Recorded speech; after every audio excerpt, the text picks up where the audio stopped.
Good morning guys. So ngayon guys, meron lang akong simple sharing vlog sa araw na ito. So ito guys, meron lang akong ipapakitang solar lamp with motion sensor. So actually guys, dalawa ito. Hindi ko na naipakita nung nag-unboxing tayo.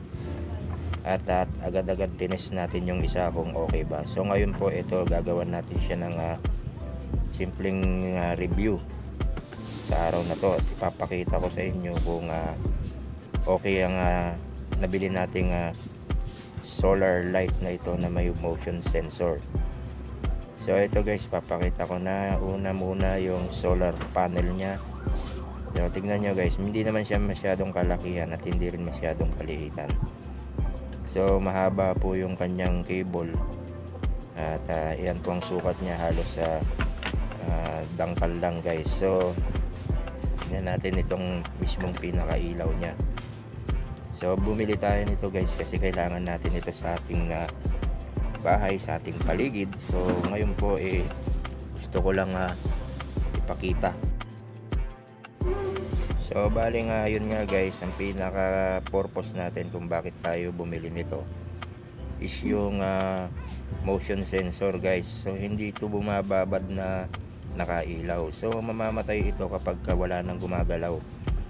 Pero kapag once nakadetect naman siya ng mga movements, kahit aso siguro na tumatawid o dumadaan, dun lang siya iilaw. So napakaganda nito guys. So may mga na-unbox na rin tayo mga solar lights. So yun nga lang talagang hindi siya nag-o-off mag-isa.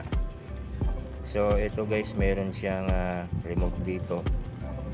Ang nagustuhan kasi natin ito dahil yun nga yung kanyang motion sensor. So bali guys, ito yung isa na ikabit na natin at functional naman guys yung kanyang sensor, at the same time napakalakas ng ilaw niya guys. So ito may mga tornilyo din tayo dito. So hindi na natin ikabit ito, tinali na lang natin yung isang kapares nito. So bali ito guys, meron siyang switch on off dito. So ayan guys, so nakikita nyo medyo malakas naman siya talaga. So hindi kasi naka-indicate masyado dito kung ilang watts to, pero masasabi ko pong malakas siya.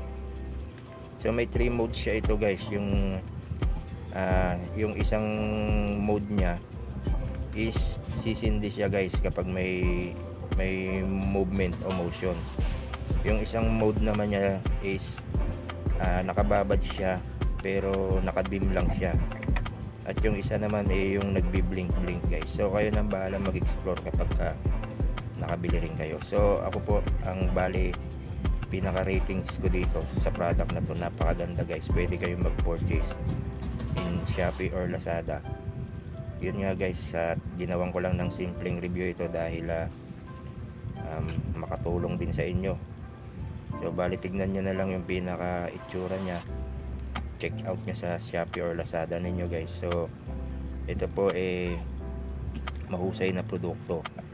Unlike po dun sa mga maliliit na motion, yung iba pong nabibili doon hindi naman talaga motion sensor, kundi naka-steady lang. So hindi siya nagpapatay sindi kapag may gumagalaw.